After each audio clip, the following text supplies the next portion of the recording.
And now we do welcome to the live stream AFL legend Nathan Burke. Hey, Nathan. Who's wearing a 42K t-shirt. Yes, look at that. 42K t-shirt, my favourite one. G'day, guys. How you going? Yeah, good. Terrific. It's so good to have you. Have you done your push-ups today? I have, yes. Really? Yeah, I actually have, yeah. I can tell you that the pecs around the side here are still feeling it. Haven't quite got used to it yet, but they'll get there. How do you do the 42, Nathan? Yeah, I can pump out. I must admit the last 3 or 4 are a bit of a strain, but I'm there. Wait, do you do them all together? Yeah, you got to do them all at once. It's no. No, you don't. You can do them as 4 sets of 10. Stopping's Or cheap. 42 sets of 1, whatever. Yeah, Charlie just does it all day, spreads it throughout the day. You know, you got to spread the love. You do. Now, Nathan, you've been an advocate for resilience and being grateful and leadership for a long time since what year did you finish playing footy? 2003 was my last one. Seems like yesterday. Yeah, no, it wasn't. Is it that long ago? Yeah, 17 years. Wow. Okay. So you've been doing the Thankful Plan. When did that start? Yeah, so I had sort of various jobs, consultancy jobs, and worked for a large call centre for a while. And since about 2014, I made the plunge into working for myself. And part of that was just simply that, you know, I think I learned a lot of lessons that are transferable for other people by playing football, by working, and wanted to sort of share that message. And part of that message is around the power of being grateful and recognising all the good stuff that goes on during the day that we tend to skip over at certain times in our life. And the Thankful Plan was just simply a way of helping people. It's a bit of a trigger. So each day we post a quote or a photo, and as it pops up in your Facebook feed, well then it's just a time for you to stop and say, okay, what good stuff happened today? Not every day is a great day, but something good happens every day. And we need to be able to stop and see that. So it's just a bit of a trigger point reminder for people to stop and say, you know what, most of my day was pretty crappy, but you know what, there was a time there when I was outside, the sun was warm, there was no clouds in the sky, and it was just a bit of peace for half an hour. That was good. We need to recognise that sort of stuff. Yeah, it makes such a difference, doesn't it, I think? Just having the attitude of gratitude, I call it. Well, that's not mine. I stole that from The Secret. But it does make a difference, doesn't it? Absolutely. And, you know, there's not only just that effect right there and then, but without getting sort of too technical, the part of our brain that helps us focus on certain areas of the reticular activating system and its sleep-wake transitions and other things. If we can, our brain is the same as our muscles. So if I wanted to get bigger biceps, I'd get down and do 42 push-ups every day and keep doing it. If I wanted to get certain parts of my brain stronger and bigger, well then you need to use them. You need to practice them. So that particular part of the brain is really responsible for where we focus. And a good example is, think back to when you bought the car that you're driving now. And after you drive out of the showroom, you tend to see that make and model of car all around the place for a period of time, and then it eventually fades away. We need to flick that part of our brain on to start to see the good stuff that goes on around us and to keep it on. And how we do that is things like having the trigger, the Thankful Plan, and other different techniques that you can use to really strengthen that part of the brain. Makes sense, doesn't it? Yeah. So do you use this technique with your women's football? I was going to say, you're going to try and... So Nathan is the coach of the Western Bulldogs AFLW team, Charlie. Yes, that's what I wanted to say. Charlie only sees in navy blue. Yeah. And that's all. So I know you've got some kind of football team, but it's not Carlton, so I don't really care. You know? Yeah, absolutely we do. Yeah, and it's very hard sometimes for the girls because they're very hard on themselves. And if you ask them after the game, how'd you go? They're more likely to tell you the 5 times they stuffed up than the 5 things that they did really well. That's just generally where their mind goes naturally. So, just by my questioning, Our game review that the players fill out on themselves, I ask one question: what would you like to acknowledge yourself for? So it forces them to actually say, I did this well. And what would you like to acknowledge a teammate for? So it forces them to tell a teammate they did something well. Because if I didn't ask those questions, I guarantee you I would get a whole list of I gave away a free kick, I missed a goal, I dropped the mark I shouldn't have. That was where their mind will go. So we need to get them out of that and into, you know what? You might have made mistakes. That's okay. Look, watch an AFL men's game, see how many mistakes they make. And they make thousands of them. So you're a part-time footballer. You shouldn't be hard on yourself when you make a mistake as well. They make a lot more mistakes now than they did in your day, though, don't they, Nathan? Absolutely. I'm not even going to. I'm not going to talk football today. Bonnie's not here. There's got to be a funny one. Like if someone asked me after a game of footy, yeah, what's the best thing? No. I'd say something like, I don't know, I caught the water bottle really well. Had any of those kind of ones? But you probably didn't. Let's be honest. Probably wouldn't. Most of the girls, some of them actually say, I can't think of anything. And really? I refuse to actually do their review until they can actually come back with something that they did well. Wow. So you do a lot of other stuff too. You've got an ebook on your website called Sports Parenting. Tell us a bit about that.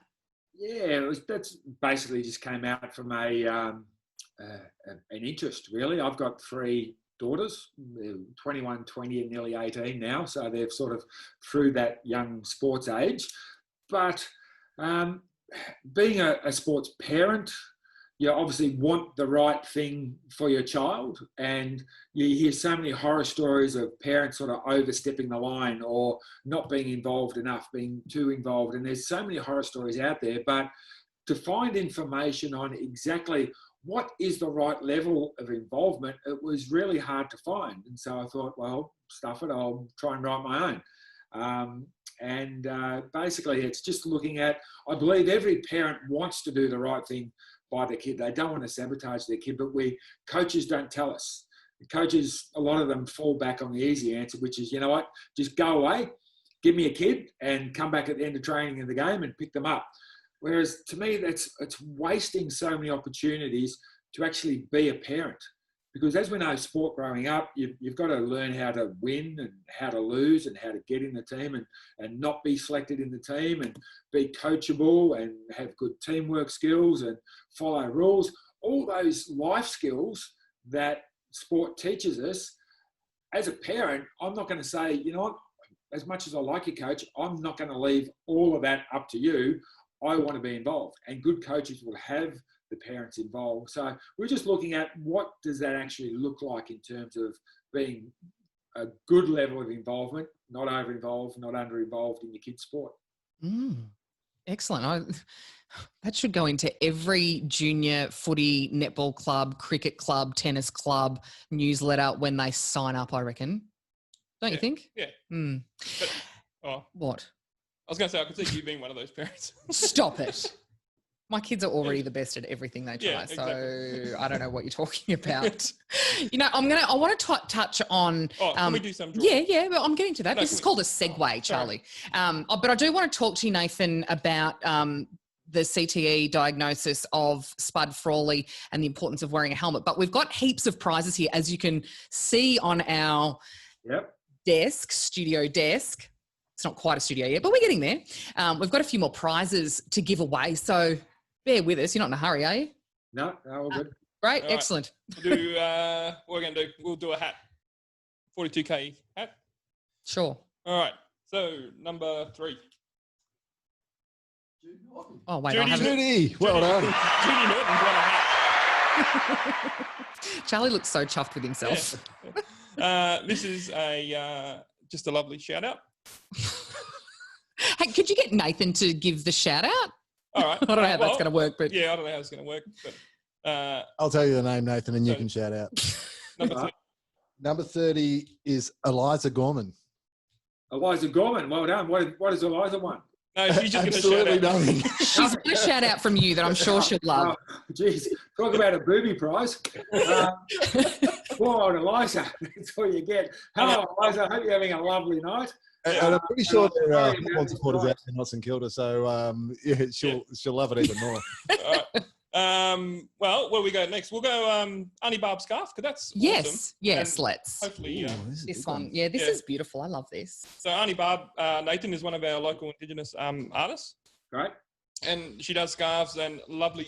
She did paintings. the canvas. I don't know whether you can. Oh, No, you can't see it. can't see But I've got one hanging on the The wall. canvas. So she's donated a lovely scarf, and we're gonna see who wins this. Number 10, Tina Zappia. Tina Zappia. Well done. That'll suit Tina nicely. Yeah, she'll love that. She will. All right. I feel like we have to do another shout out. So. Well, it's not such a booby prize when it doesn't come from you. If it No, comes from thank you, Nathan, it's not quite so bad. All right. Number 18. 18 is Torps, Jonathan Torpy. Oh, could you especially do a special one for this guy because he loves St Kilda? Does he really? Oh, good stuff. Hey, Torpy, how are you, champ? I'm sorry I haven't got any prizes for you. Better luck next week, but I'm hoping you're sitting there right now watching the Saints. And if anyone is watching the Saints play right now, I'm taping it, so no spoiling. No spoilers. Spoiler alert, please. But g'day, Torps. I'm hoping you're watching the telly and you're absolutely loving it right now. No worries, thanks for that. You'll love that. All right. Number 5. This will go for one of these packs. The mateship manual? Mateship Again? manual. Okay. What? Because this is another family member. It's Aileen Norton, my mother. Oh, well done, Aileen. You've got yourself a mateship pack. How many prizes have we got left? I'm not really keeping track here. I'm certainly hope the barrel girl is. I am, but I see, I'm marking them off after we do them, so he's just calling them out at random. And really, you should have this list here. Well, so we've got a footy to give away. Can we give away the footy have while got a we've got footy. Nathan? We have got a please? footy. Right.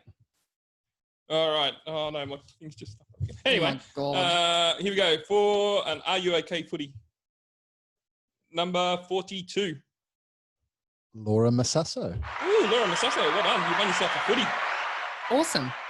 Should be more of a rugby person. I was going to say maybe rugby would be, I don't know. Sorry, Laura, Yeah. but you can use it as a rugby ball. Yeah. Well, you can't really. They don't pass the same. Just keep throwing it. Yeah, whatever. Whatever. All right. Last, we'll do another shout out. Okay. All right. So, wait. Oh, wait. Mike. Number 33. Oh, this is a terrible shout out What? because Juzzy has provided some of the prizes and she misses out on them. Oh, Sorry, Juzzy. But you get Nathan Burke to say hello to you. Jacinda Machos. Nathan? Hey, Juzzy, how you going? Thank you very much for supplying the prizes, but unfortunately, you don't get one. Better luck next week. and she supplied the cupcakes, which are delicious, and we didn't manage to eat them all today, but I'm sure we'll get there. All right. Thanks, guys. Thanks, Charlie. Yeah, Thanks, no worries. Debbie, the barrel girl. Hey, Much Debbie, appreciated. right there. Now, Nathan, did you wear? You're well known, I suppose, as well as for being one of the last great hard rovers of the game, because, like I said, they're not that tough anymore. But you also wore a helmet. Did you wear your helmet for your entire career? No, I didn't wear it the first 5 years, and the last one.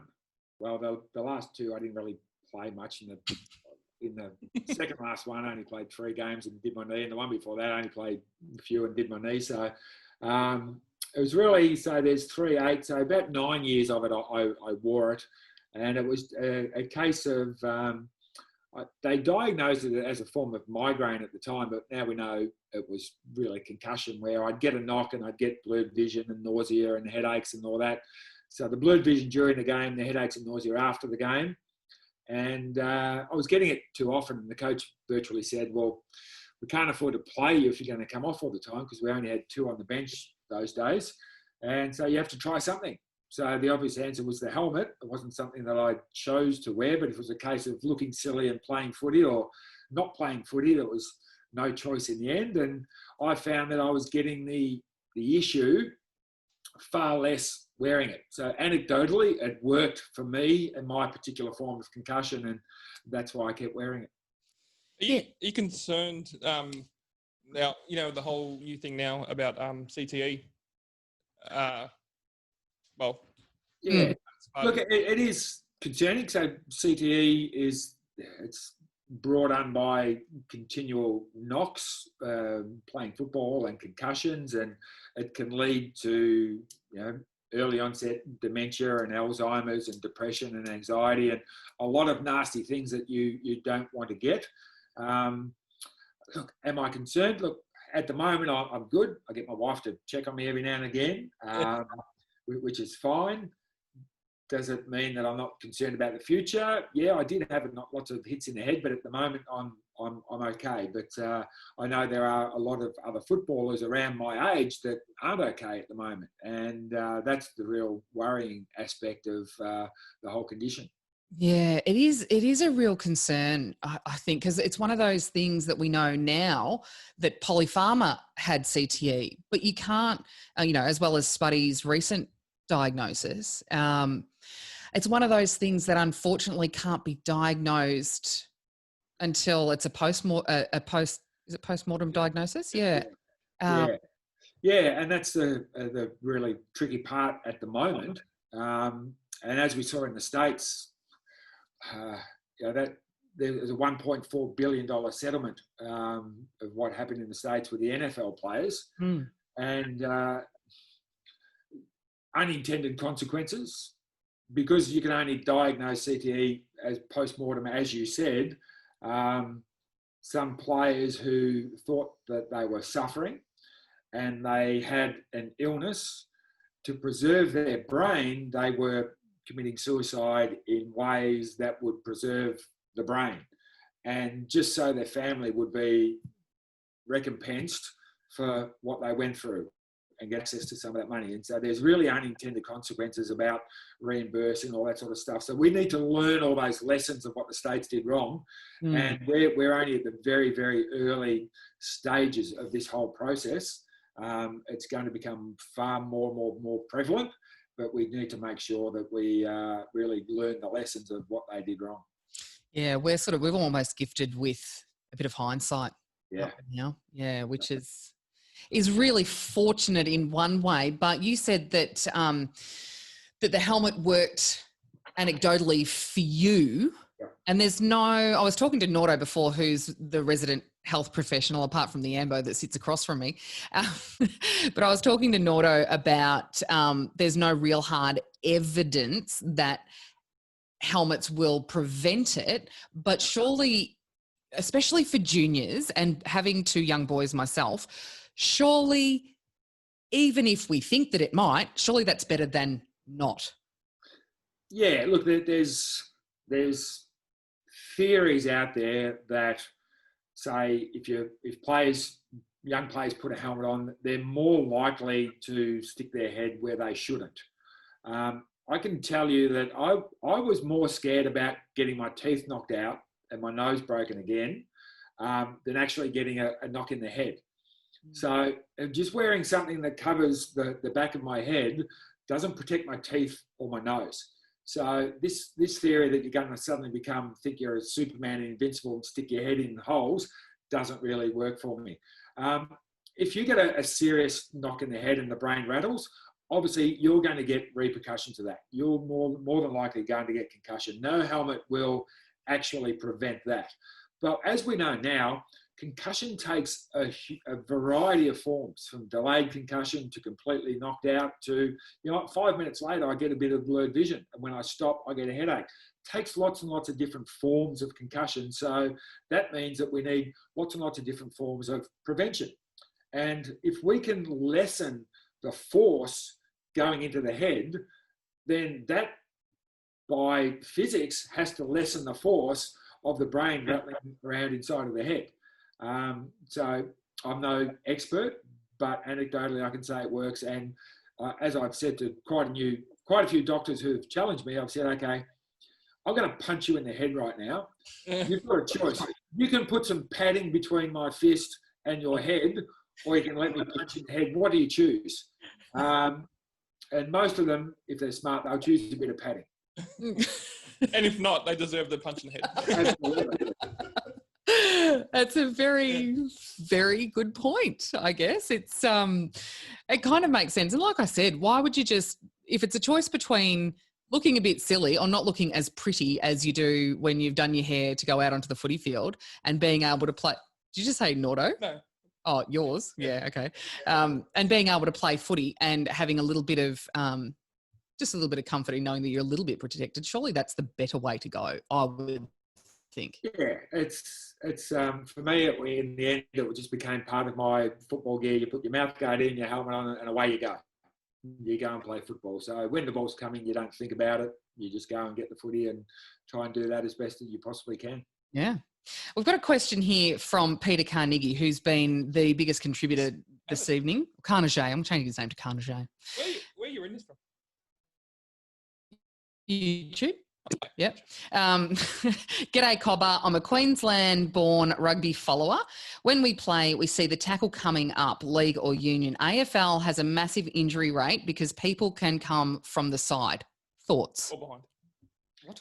Oh, they can take and that's the unusual part of our game. Is it's a 360-degree game. If you look at most other contact sports, whether it be NFL and the rugby codes, players, it's a front-on contact.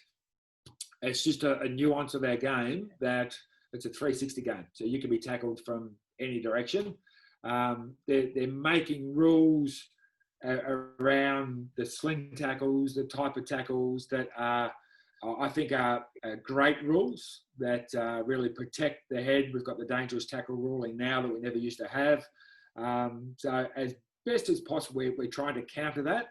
But, it's just a unique aspect of our game that it's a 360-degree contact sport.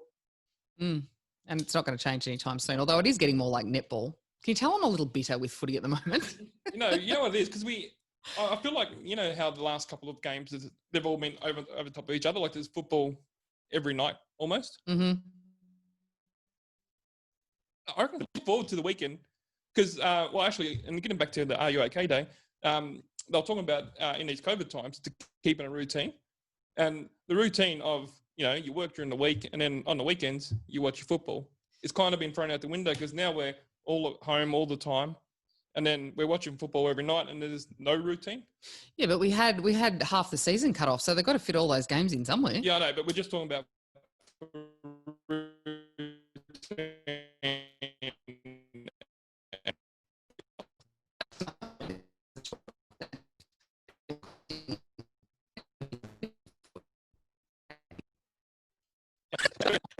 Sorry, you're just breaking up, and I missed the last 30 seconds or so.